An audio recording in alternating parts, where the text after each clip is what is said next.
Bonjour à toutes et à tous.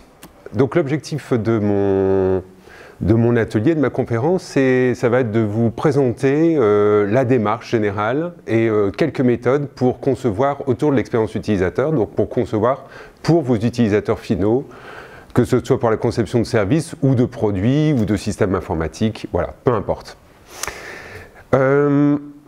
Cette heure, elle va être organisée avec un atelier que j'espère vous ne connaissez pas, parce que je sais qu'il y en a au moins 2 dans la salle qui connaissent, et j'espère que pour les autres, ça sera une surprise.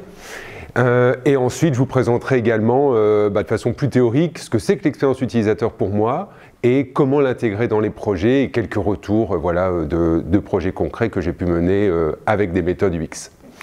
Alors, je me présente rapidement, moi je m'appelle donc Guillaume Grenier, je suis chercheur au Luxembourg Institute of Science and Technology, donc je développe des méthodes UX et on a une vocation de recherche appliquée, donc je les applique aussi, toujours avec une connotation recherche au sein de gros projets.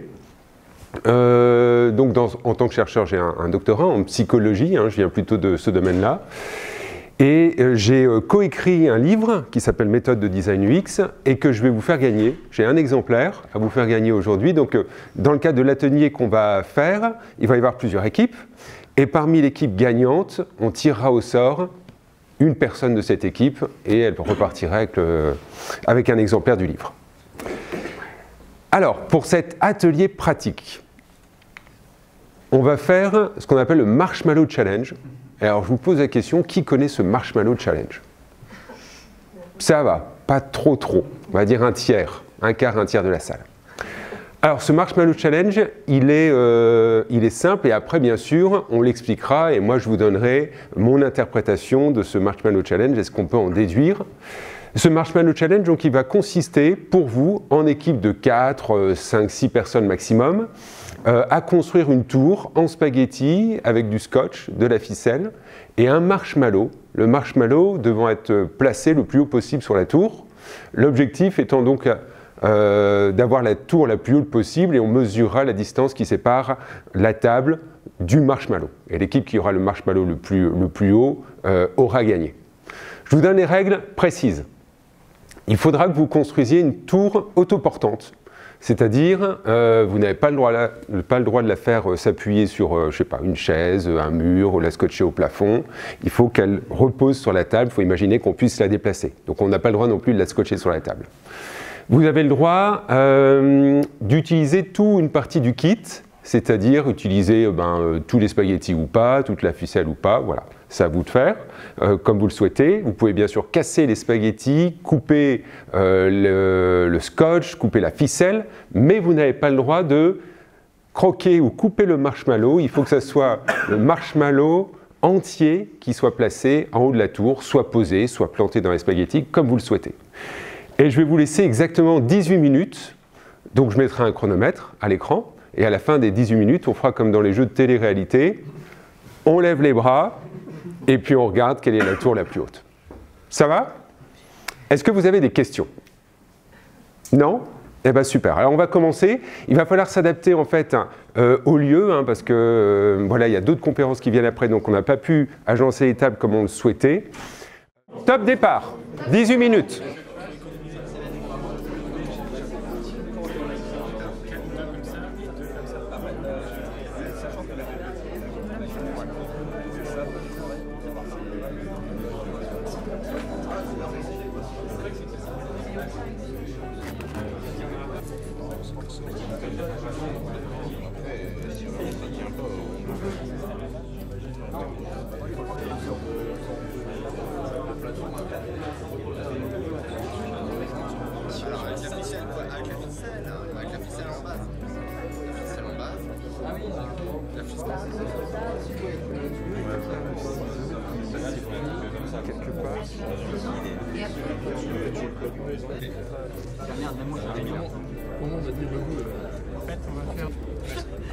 Voilà, moi j'aime bien faire des choses comme ça. Il n'y a pas de ciseaux. Le scotch tape. C'est pas grave. C'est comme ça. C'est un truc là. En fait, Ah, il y a Pixel, la Pixel en fait.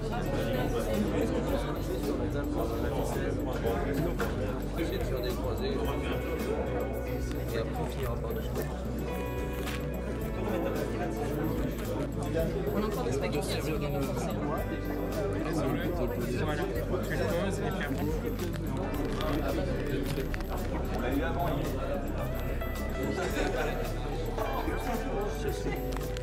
tu le poses et puis après. Ça tient pas du tout. Ah si, c'est déjà. Ah mais essaie de coincer la coque. Elle a beaucoup de succès. Comment ils ont réussi? Il nous reste des spaghettis. Pourquoi j'ai mangé? Ils ont réussi. Alors je suis content parce que c'est la première fois que je fais un Marshmallow Challenge dans le cadre d'une conférence comme ça. Je me suis dit, je suis pas sûr que ça passe en termes d'organisation et tout, qu'on prenne trop de temps pour s'installer, se désinstaller. Et en fait c'est super, c'est très rapide. Alors on va expliquer, enfin moi je vais vous expliquer le lien qu'il y a avec l'expérience utilisateur. Déjà, si on regarde, je vous la fais assez rapidement, mais il y a une vidéo sur TED Talk. Si vous tapez TED Talk Marshmallow Challenge, vous allez tomber sur une vidéo qui est traduite en français, qui est faite par un Américain qui anime cet atelier Marshmallow Challenge. Ce n'est pas l'inventeur, mais il l'anime partout dans le monde, comme il l'explique. C'est très bien fait, c'est très humoristique, et il explique aussi d'autres choses que je vais vous expliquer ici. En tout cas, ma vision du Marshmallow Challenge. Ce qu'il explique quand même, c'est que quand on construit sa tour, en fait c'est un mini-projet, 18 minutes, on a des objectifs, etc. Et on passe beaucoup de temps à imaginer ce que ça va être et à suivre en fait notre chemin idéal en fait. La tour idéale qu'on s'est construite. Et quand on regarde qu'on s'est construite mentalement, quand on regarde en fait les tables, les différentes tables, moi ce que je trouve très intéressant, c'est que le marshmallow il est toujours placé sur le côté et on le met à la fin. Et comme il le dit, les gens positionnent le marshmallow sur leur tour dans les dernières secondes, dans les dernières minutes, et parfois ils disent « tada !» et souvent ce « tada » se transforme en « oh oh !» et la tour s'effondre en fait, ça ne tient pas. Et le message que moi je lis derrière, c'est qu'il faut itérer. Il faut construire des prototypes et itérer progressivement, tester avec le marshmallow progressivement. Et il y a un groupe, le groupe qui était là-bas, en fait très vite il a positionné son marshmallow, il a testé avec le marshmallow. Et il aurait pu, il lui restait 6 minutes environ, il aurait pu à nouveau, si ça ne fonctionnait pas, pouvoir adapter la tour pour avoir une tour qui tienne avec le marshmallow. Donc le secret en fait dans tout ça, c'est comme pour tout projet, il faut itérer, il faut tester. Il faut prototyper, et c'est ça la démarche UX, prototyper, tester et affiner. Et puis on avance progressivement. Et ça touche un concept dont vous êtes probablement familier, ça touche le concept de produit minimum viable. Voilà. On ne part pas avec notre produit super fini qu'on va construire pendant 6 mois, on sait que ça ne marche pas et qu'à la fin des 6 mois, généralement c'est la panique. On sait que c'est le principe de l'agilité, il faut fonctionner par sprint, par des courtes périodes. Et le produit minimum viable, vous savez que pour construire une voiture, on va plutôt partir de quelque chose de minimum, ici un skateboard, et progressivement avancer, même si ça, vous le savez aussi, ça a été, c'est critiqué en disant passer d'un skateboard à une voiture, il y a quand même un monde.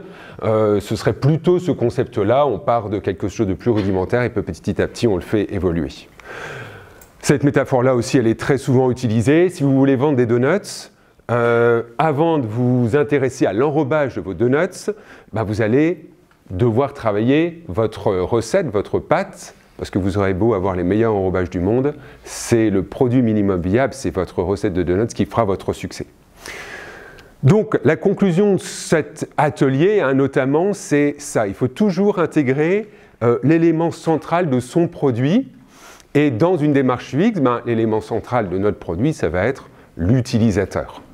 Et notre petit utilisateur chamallow, on va pas le mettre à côté et puis hop, le tester vers la fin de la conception de notre produit. Au contraire, on va l'intégrer le plus rapidement possible dans notre démarche de conception, donc dans notre démarche UX.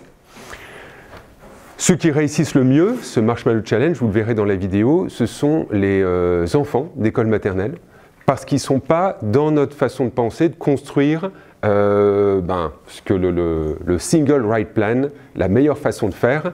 En fait, eux, ils partent du marshmallow et ils construisent la tour à partir du marshmallow. Et ils itèrent. Alors c'est ça la démarche UX. On va revenir à 2-3 fondements et puis je vous donnerai quelques méthodes très simples. Mais généralement, on construit un système ou un produit avec un but, un service avec un but à atteindre pour l'utilisateur.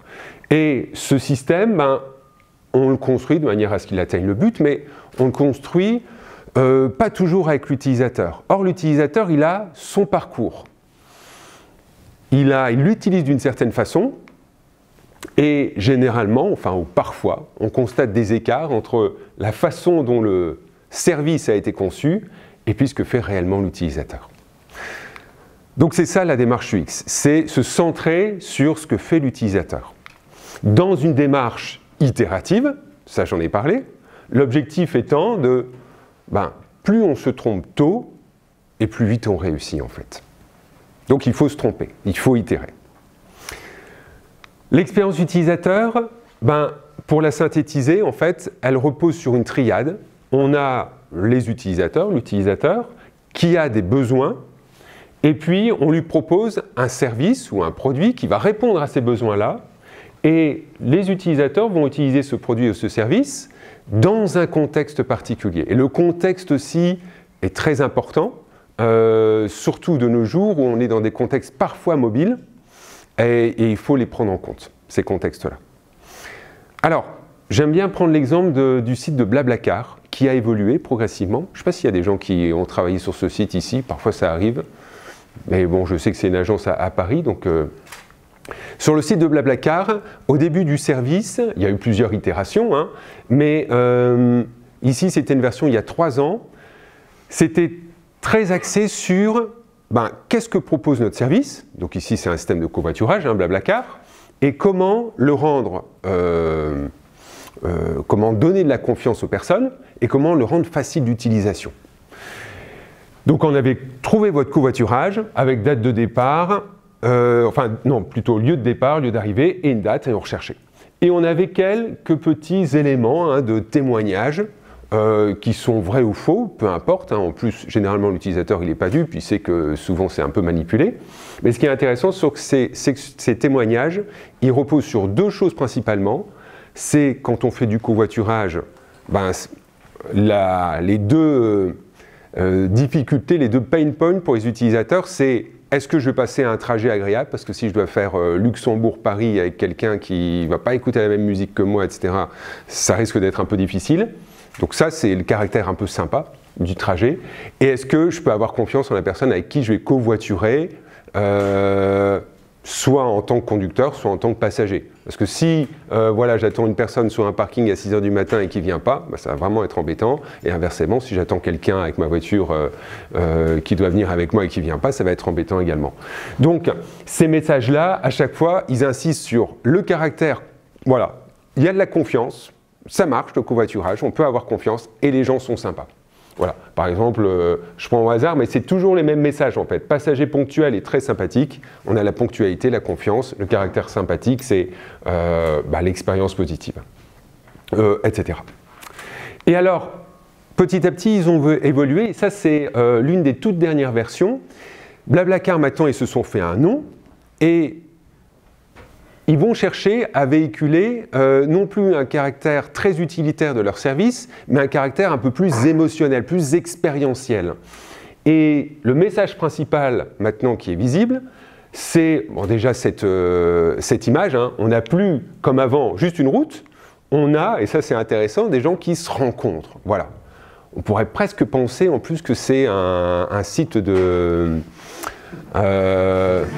d'agence matrimoniale. Parce que c'est 2 jeunes, ils ont le même âge et tout, ils pourraient bien coller. Mais l'idée c'est ça, faire des rencontres et c'est la communauté là pour vous. On ne parle pas tout de suite de covoiturage, après on en parle, le covoiturage simplifie vos trajets. Voilà. Et là on change un peu d'optique, on change de discours, on fait évoluer et on répond en fait à d'autres besoins qu'un besoin purement utilitaire. Voilà. Et du coup, c'est ça l'expérience utilisateur. C'est aussi ouvrir à d'autres choses que des choses uniquement liées à la simplicité d'utilisation.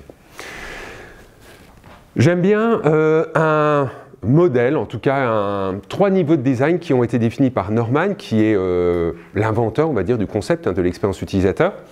Et il dit que quand on conçoit un service ou un système, l'utilisateur, il est d'abord confronté à un niveau viscéral. Il faut designer le niveau viscéral, c'est-à-dire, quand la personne elle est en contact pour la première fois avec ce produit ou ce service, elle va ressentir des choses.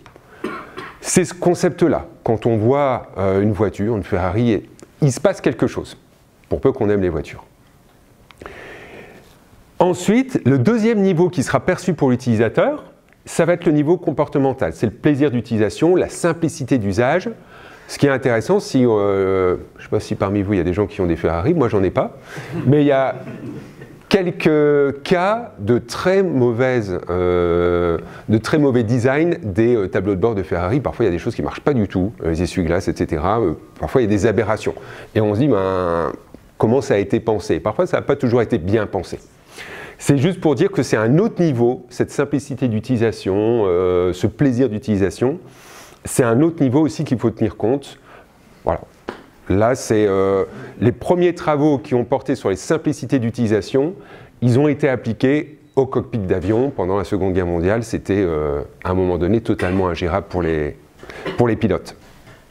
Et puis, le troisième niveau, c'est un niveau plus méta, c'est un niveau donc réflexif. C'est qu'est-ce que le service ou le produit peut renvoyer de positif à l'utilisateur.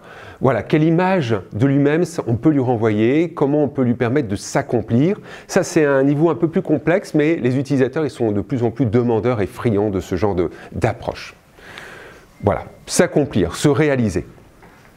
Et alors, la démarche UX, là aussi je reprends peut-être un schéma que vous avez déjà vu, mais que j'aime bien parce qu'il résume bien de façon conceptuelle ce que c'est que la démarche. C'est au départ plein d'idées, c'est ce que vous avez fait avec votre tour. Voilà, on a dit qu'il faut construire des triangles, on va faire 3 pieds, non 4, etc. On part un peu dans tous les sens et puis petit à petit on retient des concepts et on les affine et on les conçoit. Mais il faut garder toujours une boucle itérative. Et cette démarche-là, elle s'inscrit dans plusieurs phases. Je vais les décrire ici, je vais vous donner quelques illustrations, parce qu'on ne pourra malheureusement pas toutes les voir, mais il y a une phase d'exploration où on va recueillir les besoins des utilisateurs, une phase d'idéation où, à partir des besoins qu'on a collectés, on va se demander comment on peut répondre à ces besoins-là. À partir de ces idées qu'on a générées, on va générer des maquettes, des produits dans une première forme, dans un produit minimum viable, et puis on va tester, on va évaluer. Et on va revenir, on ne voit pas très bien, mais c'est une phase itérative et on peut revenir jusqu'à l'idéation parfois. On n'a pas les bonnes idées, ça ne répond pas bien aux utilisateurs ici. Parce que tout ça, à chaque fois, dans toutes ces démarches, l'utilisateur est au cœur de la démarche. Et il y a plein de méthodes qui correspondent à chacune de ces étapes. Alors, je vous donne quelques illustrations, mais vous avez peut-être déjà, vous, appliqué certaines de ces méthodes-là, ou en tout cas certaines phases dans la conception de vos systèmes, par exemple. Alors, la première chose à faire, généralement, c'est de venir observer ou aller s'entretenir avec les utilisateurs. Que font nos utilisateurs? Et alors, je vous illustre ça avec un projet que j'ai mené il y a quelques années avec une équipe de recherche sur les métros parisiens. Alors, j'ai trouvé ça très intéressant parce que c'est vraiment un cas qui est loin des systèmes informatiques, mais l'objectif de ce projet-là, à la demande de la RATP, c'était de reconcevoir les cabines de pilotage des métros pour les conducteurs, parce qu'il y avait plein de problèmes en fait d'utilisation avec des erreurs qui étaient commises, de la fatigue aussi engendrée par le dispositif. Et la RATP nous a demandé comment on peut améliorer nos cabines de pilotage. Donc quand on est passager de ces métros, ça vous avez sûrement déjà pris le métro à Paris, c'est comme ça. Là, il n'y a pas beaucoup de monde. Et nous, ce qu'on a fait, c'est qu'on a été avec les conducteurs en cabine et on a filmé des heures et des heures. On a fait plein de trajets et on a observé ce que faisaient réellement les conducteurs. Et on les a aussi interrogés sur leurs difficultés. Quand on est conducteur, en fait, il y a plein de choses, il y a plein d'infos qui sont importantes. Il y a des feux, il y a de la signalétique, il y a de la vitesse à respecter. Et la vitesse, on ne prévient pas, c'est pas bon à cet endroit-là il faut être à 50 km/h, il y a un panneau 50 km/h, il faut être à 50 km/h à cet endroit-là. Donc c'est à eux d'anticiper. Et ils ont une connaissance généralement très pointue de la ligne. Et pour les novices, c'est un peu plus difficile, bien sûr, parce qu'ils ne connaissent pas toujours bien la ligne. Et il y a un système dans tous les métros de pilotage automatique qui est plus utilisé par les novices. Voilà, donc il y a plein de commandes en fait, ça peut paraître simple de conduire un métro, mais il y a plein de commandes et c'est à partir de ce manipulateur qu'on peut freiner et reculer, mais il y a plein d'autres choses à gérer. Et alors notamment dans ces observations et dans les difficultés, dans ce qu'on pouvait améliorer, c'était l'objectif de ce projet, on a notamment observé que vous voyez ici la personne, elle accélère, elle freine. Généralement, elle a ici une boisson, sa petite bouteille d'eau, un sandwich, des choses comme ça. Et là, il y a un gros bouton rouge qui est le bouton d'arrêt d'urgence. S'il y a un problème, c'est un coup de poing. Elle donne un coup de poing dessus, le métro s'arrête. Mais la difficulté pour les conducteurs qu'on a observé, c'est que le coup de poing, il est en tout cas dans cette, quand on l'a observé à ce moment-là, il était très sensible, c'est-à-dire qu'on pouvait poser sa main dessus et on pouvait, par mégarde, enfoncer le coup de poing, ou si la bouteille d'eau se renversait, ou pour X raison, elle pouvait enfoncer le coup de poing. Bref, il y avait une peur des conducteurs d'enclencher par mégarde l'arrêt d'urgence, et beaucoup bloquaient le coup de poing avec soit le micro, on ne le voit pas, enfin soit le fil du micro, on ne voit pas, mais ici il y a un micro avec un fil, donc ils tiraient le micro, ils entouraient le fil sous le coup de poing, où ils mettaient leur anse de sac à main pour les femmes. L'objectif pour eux, c'était d'éviter d'appuyer par mégarde sur ce coup de poing qui était pour eux mal placé en fait, trop près d'une zone en fait qu'ils manipulaient en permanence. Donc là, on voit que l'observation, donc on a fait des recommandations par rapport à ça, et puis plein d'autres. Il y a eu, je ne sais plus, mais une petite centaine de recommandations. Il y a plein de choses de ce type que l'on ne peut détecter que par l'observation.